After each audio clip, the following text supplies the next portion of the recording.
புதுச்சேரியில் செயல்படும் போலி மதுபான தொழிற்சாலைகள் தொடர்பாக IAS அதிகாரி தலைமையில் நீதி விசாரணை நடத்த புதுவை அரசு நடவடிக்கை எடுக்க வேண்டும் என அதிமுக மாநில செயலாளர் அன்பழகன் வலியுறுத்தியுள்ளார்.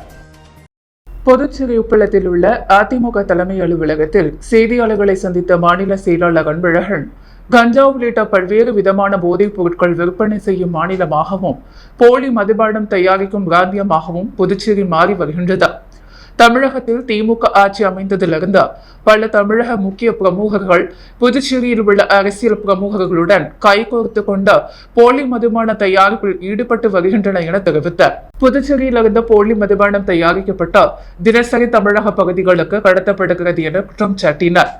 கடந்த சில தினங்களுக்கு முன்பு புதுச்சேரியிலிருந்து உளுந்தூர்பேட்டைக்கு போலி மதுபானம் கடத்திய வழக்கில் நாமக்கல் மாவட்டத்தைச் சேர்ந்த திமுக பிரமுகர் ராதாகிருஷ்ணன் கைது செய்யப்பட்டுள்ள நிலையில் இந்த வழக்கில் புதுச்சேரி திமுக அமைப்பாளர் தொகுதியில் போலி மதுபான ஆலை கண்டுபிடிக்கப்பட்டுள்ளதா புதுச்சேரிக்கு தலைக்குனிவை ஏற்படுத்தியுள்ளது என்றார்.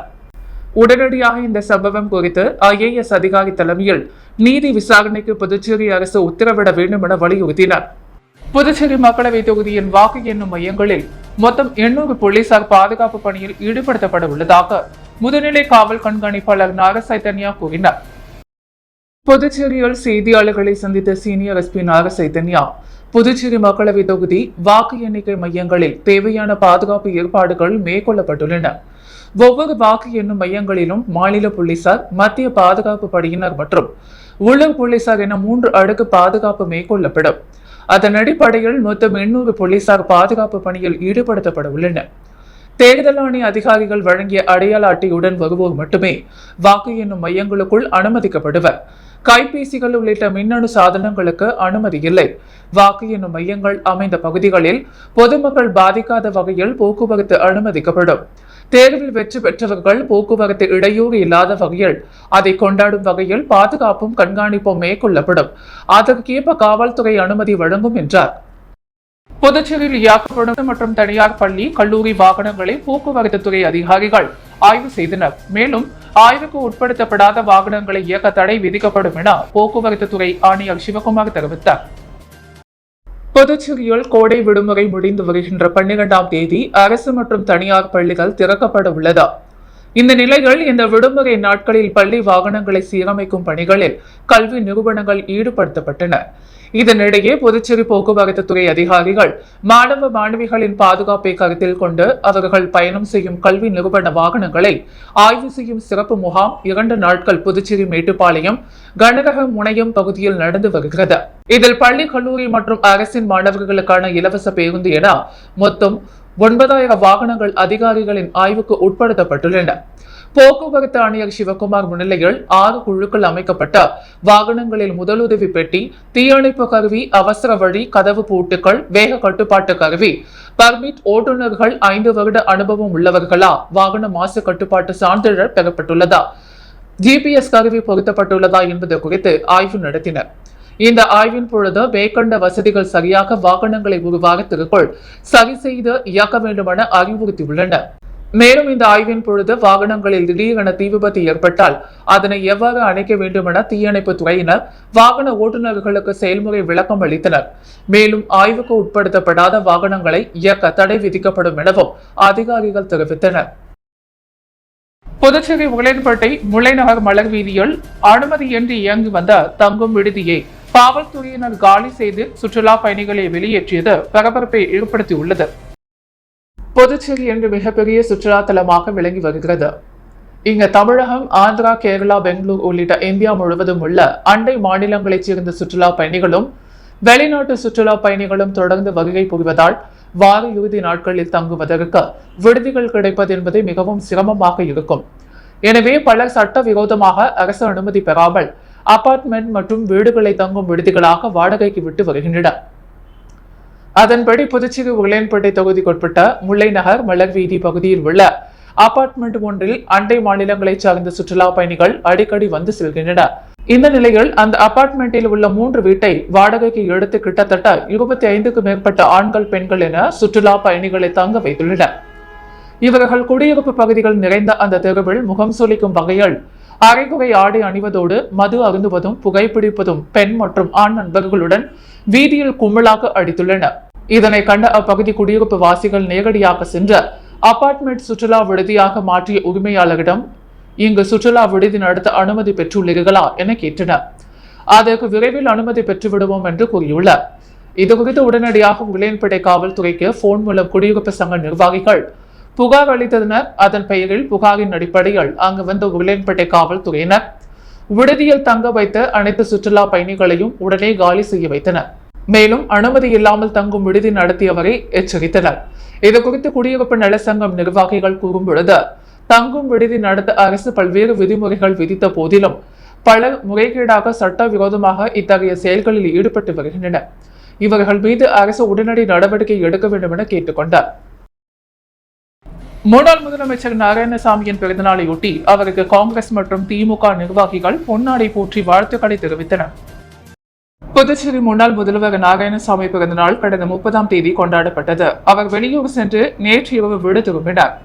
எல்லையம்மன் கோவிலில் உள்ளது அவரது இல்லத்தில் முன்னாள் முதல்வர் நாராயணசாமி சந்தித்து இன்று முன்னாள் அமைச்சர்கள், சட்டமன்ற உறுப்பினர்கள், முன்னாள் சட்டமன்ற உறுப்பினர்கள், காங்கிரஸ் மற்றும் திமுக விடுதலை சிறுத்தைகள் நிர்வாகிகள் என ஏராளமானோர் அவரை சந்தித்து பொன்னாடை போற்றி பூங்கொத்து கொடுத்து வாழ்த்துக்களை தெரிவித்தனர். அறம் சமூக சேவை அமைப்பு நிறுவன தலைவர் அறம் நிஷா, மக்களவை சுயேட்சை வேட்பாளர்கள் 3 பேர் ஆர் வெங்கட்ராமன் முன்னிலையில் ஆர்எல்வி பேரவையில் இணைந்தனர். புதுச்சேரியைச் சேர்ந்த பிரபல சமூக சேவகியும் புதுச்சேரி மற்றும் தமிழகத்தில் பிரபலமான அறம் நிஷா மற்றும் மக்களவை தேர்தலில் சுயேட்சையாக போட்டியிட்ட ஏனாம் தொகுதியைச் சேர்ந்த போஷியா அரதாதி, கராச்சர் நகர பகுதியைச் சேர்ந்த கலாஸ் சங்கர் மற்றும் மணவேலி தொகுதியைச் சேர்ந்த முருகன் ஆகிய 4 பேரும் பேரவையின் மாநில பொதுச் செயலாளர் மாஸ்கோ மற்றும் மாநில பொருளாளர் கோமதி தலைமையில் ஆர்எல்வி பேரவை நிறுவன தலைவர் ஆர் வெங்கட்ராமன் அவர்களை அவரது இல்லத்தில் நேரில் சந்தித்து அவரது முன்னிலையில் ஆர்எல்வி பேரவையில் இணைய விருப்பம் தெரிவித்து ஆர்எல்வி பேரவையில் இணைந்தனர். அவர்களுக்கு நிறுவன தலைவர் ஆர் வெங்கட்ராமன் பொன்னாடை போற்றி வரவேற்றார். புதுச்சேரியில் மதுபோதையில் காரை இயக்கி வாகனங்கள் சேதப்படுத்தியவர் மீது பொதுமக்கள் தாக்குதல் நடத்தினர்.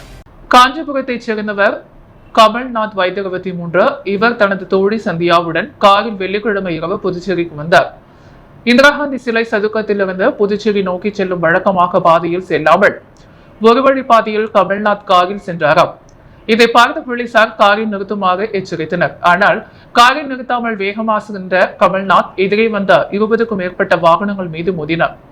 இதையடுத்து போலீசாரும் பொதுமக்களும் அவரது காரை விரட்டி சென்றனர். இந்நிலையில் நெல்லித்தோப்பு சந்திப்பில் காரை பொதுமக்கள் மடக்கி பிடித்து கமல்நாத்தையும் சந்தியாவையும் தாக்கினர். நிகழ்விடத்திற்கு வந்த உருளையன்பேட்டை போலீசார் இருவரையும் மீட்டு காவல் நிலையத்துக்கு அழைத்து சென்றார். முதல் கட்ட விசாரணையில் கமல்நாத் மதுபோதையில் காரை இயக்கியது தெரிய வந்தது. தொடர்ந்து அவரிடம் போலீசார் விசாரணை நடத்தி வருகின்றனர். புதுச்சேரி உருளையன்பேட்டை அருள்மிகு உலகநாயகி அம்மன் ஆலய உண்டியல் திருடப்பட்டுள்ளது. இதுபோன்ற புதுச்சேரியில் கோவில் உண்டியலில் உடைக்கப்பட்டு அடிக்கடி திருடு போவது பொதுமக்கள் மற்றும் பக்தர்களிடையே பெரும் அதிர்ச்சியை ஏற்படுத்தியுள்ளது. புதுச்சேரி நெல்லித்தோப்பு சிக்னலில் அருகே உள்ள முத்தாலம்மன் கோவிலில் சமீபத்தில் கும்பாபிஷேகம் நடந்தது. கும்பாபிஷேகம் முடிந்த சில நாட்களில் கோவிலில் இருந்து உண்டியலை உடைத்து பணம் திருடப்பட்டிருந்தது. இது பக்தர்களிடையே அதிர்ச்சியை ஏற்படுத்தியது. போலீசார் வழக்கு பதிவு விசாரித்து வருகின்றனர். இதுவரை கோவில் உண்டியலை உடைத்த திருடர்களை கண்டுபிடிக்க முடியவில்லை. இந்நிலையில் உருளையன்பேட்டை முல்லை நகரில் பிரசித்தி பெற்ற உலகநாயகி அம்மன் கோவிலில் அம்மன் நகை திருடப்பட்ட சம்பவம் பெரும் பரபரப்பை ஏற்படுத்தியுள்ளது. கோவிலில் நேற்று இரவு பூஜைகள் முடித்து வழக்கம் போல் கோவிலை பூட்டிவிட்டு சென்றனர். இன்று காலை பூசாரி குமார் கோவிலை திறந்து பார்த்த பொழுது அம்மன் கழுத்தில் போடப்பட்டிருந்த 5 பவன் நெக்லஸ், கம்மல் உட்பட நகைகள் காணாமல் போயிருந்தது. இது குறித்து கோவில் நிர்வாகத்திடம் தெரிவித்தனர். கோவில் நிர்வாகத்தினர் உருளையன்பேட்டை போலீசார் புகார் செய்தனர். போலீசார் கோவிலுக்கு சென்று விசாரணை நடத்தினர். கோவில் பூட்டை உடைக்காமல் சுவர் ஏறி உள்ளே குதித்து அங்கிருந்த அம்மன் சிலை கிரில் கேட்டுக்குள் கையை விட்டு நெக்லஸ், கம்மலை எடுத்தது தெரிய வந்தது. திருடர்களை அடையாளம் கொண்டுள்ள போலீசார் அவர்களை தீவிரமாக தேடி வருகின்றனர். இவர்கள் தான் நெல்லித்தோப்பு முத்தாலம்மன் கோவிலிலும் திருடி இருக்கலாம் என போலீசார் சந்தேகிக்கின்றனர். நடிகர் விஷால் மக்கள் நல இயக்கத்தின் முக்கிய நிர்வாகியும் புதுவையில் புரட்சி தளபதி உமாபதி விஷாலினி பிறந்த நாளையொட்டி பல்வேறு நலத்திட்ட உதவிகள் வழங்கப்பட்டது. நடிகர் விஷால் மக்கள் நல இயக்கத்தின் முக்கிய நிர்வாகியும் தேவிகா அறக்கட்டளையின் நிறுவனருமான புரட்சி தளபதி உமாபதி விஷாலினி பிறந்தநாள் விழா ஒவ்வொரு ஆண்டும் பல்வேறு நலத்திட்ட உதவிகள் வழங்கி வெகு விமர்சையாக கொண்டாடப்படுவது வழக்கம். அந்த வகையில் இந்த ஆண்டு பிறந்த நாளை ஒட்டி எல்லைப்பிள்ளைச்சாவடியில் அமைந்துள்ள ராஜீவ்காந்தி குழந்தைகள் மருத்துவமனையில் அன்று பிறந்த சுமார் 20க்கும் மேற்பட்ட குழந்தைகளுக்கு ஆடை அணிகலன்கள், விளையாட்டு உபகரணங்கள் பரிசாக அவரது குடும்பத்துடன் மகனின் வரலட்சுமி மக்கள் நல இயக்கம் மூலம் அவர் வழங்கினார். பின்னர் தாயின் தேவிகா அறக்கட்டளை மூலம் அரியாங்குப்பத்தில் வசிக்கும் 20க்கும் மேற்பட்ட திருநங்கைகளுக்கு இலவச புடவை மற்றும் பல்வேறு நலத்திட்டங்களை அறக்கட்டளை மற்றும் மக்கள் நல இயக்கத்தினர் மூலம் அவர் வழங்கினார். நாய் தன் குட்டி இறந்தது தெரியாமல் பாச போராட்டத்தின் காரணமாக போராடி அதனை எழுப்பிய காட்சிகள் அனைவரது நெஞ்சையும் பதற வைத்த வீடியோ இப்போது சமூக வலைதளங்களில் வெளியாகியுள்ளது.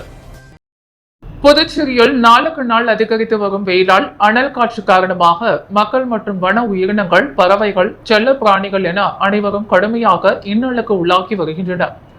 பொதுமக்களுக்காக பல்வேறு அரசியல் கட்சிகளும் சமூக அமைப்புகளும் நீர்மூர் பந்தல்கள் அமைத்து தாகத்தை தீர்த்து வருகின்றன. அதேபோல் வன விலங்குகளுக்கும் வன ஆர்வலர்கள் தண்ணீர்களை வைத்து பாதுகாத்து வருகின்றனர். இப்படி இருக்கும் சூழ்நிலையில் புதுச்சேரி லாஸ்பேட்டை அரசு மகளிர் பொறியியல் கல்லூரியில் குட்டி நாய் இறந்து கிடந்ததை தெரியாமல் தாயினால் அதனை எழுப்புவதற்கு பல்வேறு முயற்சிகளை செய்தது. ஆனால் அந்த நாய் தான் குட்டி இறந்தது தெரியாமல் பாச போராட்டத்தின் காரணமாக போராடி அதனை எழுப்பிய காட்சிகள் அனைவரதும் நெஞ்சையும் பதற வைத்த வீடியோ இப்போது சமூக வலைதளங்களில் வெளியாகி உள்ளது.